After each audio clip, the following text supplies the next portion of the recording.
আসসালামু আলাইকুম ওরহমতুল্লাহ। প্রিয় ভাই ও বোনেরা, জীবনে ভালো মানুষ হওয়ার সবচেয়ে বড় রহস্য কি জানেন?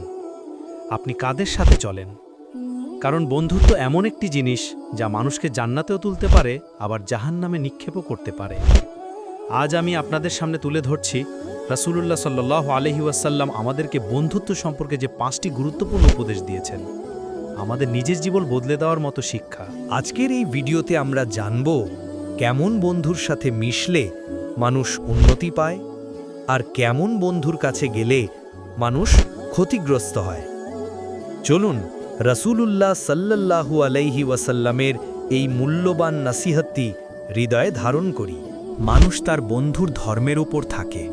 রাসূল সাল্লাল্লাহু আলাইহি ওয়াসাল্লাম বলেছেন, তোমরা কাকে বন্ধু বানাচ্ছ ভালো করে দেখো। ভাই, যাদের সাথে তুমি হাঁটো ধীরে ধীরে তাদের মতোই হয়ে যাবে। এটাই মানুষের স্বভাব। ভালো বন্ধু সুগন্ধিওয়ালার মতো, খারাপ বন্ধু কামারের মতো। নবী সাল্লাল্লাহু আলাইহি ওয়াসাল্লামের দৃষ্টান্ত দেখো।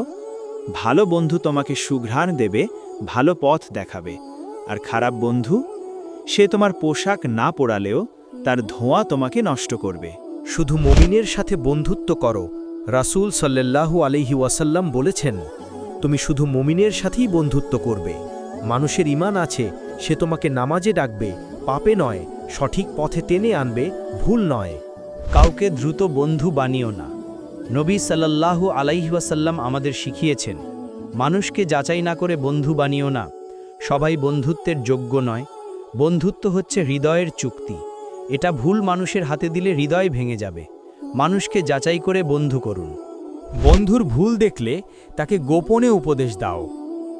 ইসলাম আমাদের শিক্ষা দেয়, কাউকে ভুল করলে তাকে সামনে লজ্জা দিও না, বরং একান্তে শান্তভাবে বলো, ভাই, এটা তোমার জন্য ভালো না। এটাই প্রকৃত বন্ধুত্ব। বন্ধুকে বাঁচানো, তাকে বড় করা, এটিই সুন্নাহর মূল শিক্ষা।